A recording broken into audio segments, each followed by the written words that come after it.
ఏలూరు జిల్లాలో sitting MLA ఎలిజాను కాదని చింతలపూడి వైసీపీ పగ్గాలను మోటార్ వెహికల్ ఇన్స్పెక్టర్ విజయరాజుకి వైసీపీ అధిష్టానం అప్పగించింది. దీంతో ప్రభుత్వ అధికారిగా రాజీనామా చేసి రాజకీయ అరంగేట్రం చేస్తూ ప్రజల్లోకి వెళ్లేందుకు వైసీపీ కండువా కప్పుకున్నారు విజయరాజు. వైసీపీ థర్డ్ లిస్ట్ లో స్థానం దక్కించుకున్న చింతలపూడి ఇన్ఛార్జ్ విజయరాజుతో మా ప్రతినిధి Bhargav face to face. Third లిస్టులో చింతలపూడి అసెంబ్లీకి టికెట్ విజయరాజుకు కేటాయిస్తూ వైసీపీ అధిష్టానం నిర్ణయం తీసుకుంది. ప్రస్తుతం మోటార్ వెహికల్ ఇన్స్పెక్టర్గా చేసినటువంటి ఆయన మరి రాజకీయాల్లోకి ఏ విధంగా ముందుకెళ్తారో అడిగి తీసుకుందాం. సార్ చెప్పండి, ఎన్నో వివాదాల నడుమ చింతలపూడి టికెట్ మీకు వచ్చింది, ఏ విధంగా ముందుకెళ్ళిపోతున్నారు, కేడర్ని ఎలా తీసుకుపోతున్నారు? ముందుగా చింతలపూడి నియోజకవర్గ ఇన్ఛార్జిగా నన్ను ఎంపిక చేసి నియమించిన మన ప్రీతమ నాయకులు జగన్మోహన్ రెడ్డి గారికి ప్రత్యేకమైన ధన్యవాదాలు తెలియజేసుకుంటున్నాను. ఇక్కడ నన్ను ఎంపిక చేసిన దాన్ని బట్టి నేను అనుకుంటున్నాను, ఇక్కడ ప్రజాదరణ ఉన్న వ్యక్తిగానే నన్ను ఎంపిక చేశారని నేను భావిస్తున్నాను. ఎందుకంటే అనేక రకమైన కసరత్తులో భాగంగా, ఎంపికలో కసరత్తు భాగంగా, రకరకాల సర్వేల్లో భాగంగానే ప్రజలతో మమేకమై ఉన్న నన్ను ఎంపిక చేశారని నేను అనుకుంటున్నాను. ఇక్కడున్న పరిస్థితులన్నీ నాకు బాగానే తెలుసు. ఎందుకంటే నేను స్థానికుడిని, 30 ఏళ్ళుగా దాదాపు ఇక్కడే ఉద్యోగస్తుడిగా కూడా ప్రజలతో అనేక రకాలైన ప్రజలతో మమేకమై ఉన్నాను. ఇక్కడ సమస్యలన్నీ క్షుణ్ణంగా నాకు తెలుసు. కాబట్టి ప్రతి ఒక్క కార్యకర్తని, పార్టీలో ఉన్న ప్రతి ఒక్క కార్యకర్తని కలుపుకొని పార్టీని విజయపదం వైపు తీసుకెళ్ళాలని నమ్మకంతో ఉన్నాను. అంటే తెలుగుదేశం పార్టీలో అక్కడ ప్రతిపక్ష నాయకుడే లేరని 4 ఏళ్లుగా ఆ పార్టీ కేడర్ భావిస్తుంది. కానీ నాయకుడు ఉన్నప్పటికీ కూడా మీ పార్టీలో అనేక విభేదాలు ఆ పార్టీకి చిచ్చు పెట్టేటువంటి వాస్తవాలు ఈరోజు అధిష్టానం వరకు వివాదాలుగా వెళ్ళినటువంటి పరిస్థితి ఉంది. మరి కేడర్ని ఏ విధంగా సముదాయిస్తారు? సార్, చిన్న చిన్న అభిప్రాయ భేదాలు అనేవి ప్రతి చోట ఉంటాయి. అది ఏంటంటే కలిసి కూర్చుని మాట్లాడి, ప్రతి ఒక్కరిని దగ్గరికి పిలిచి మాట్లాడి, ప్రతి ఒక్క క్యాడర్ని దగ్గరికి తీసుకుని, కార్యకర్తని దగ్గరికి తీసుకుని మాట్లాడితే విభేదాలు అనేవి ఉండవు.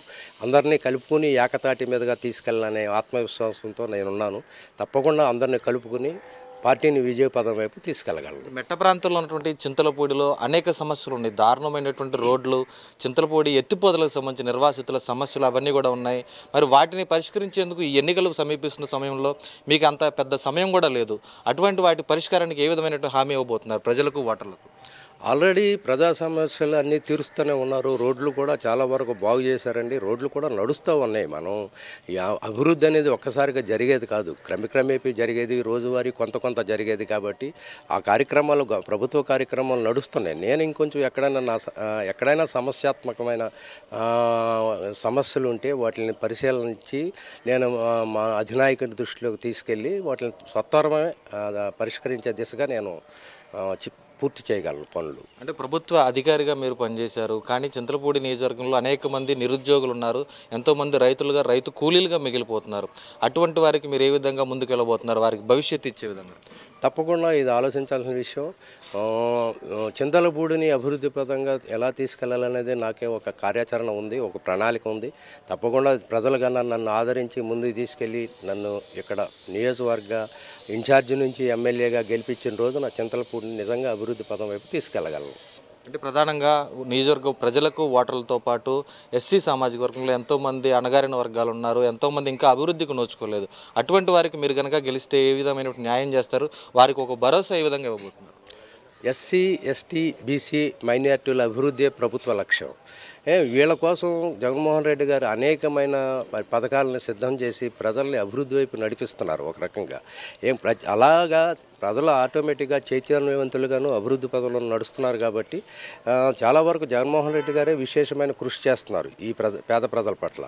అందులో భాగంగా నేను కూడా ఇంకొంచెం మనసు పెట్టి ఇంకా పేద ప్రజలకి, అట్టడుగు వర్గాల ప్రజలకి ఏదైనా చేయగలనేమో ఆలోచించి తప్పకుండా మేలైన అభివృద్ధి కార్యక్రమాలు నేను సొంతగా చేపట్టడానికి ప్రయత్నం చేస్తాను. Thank you.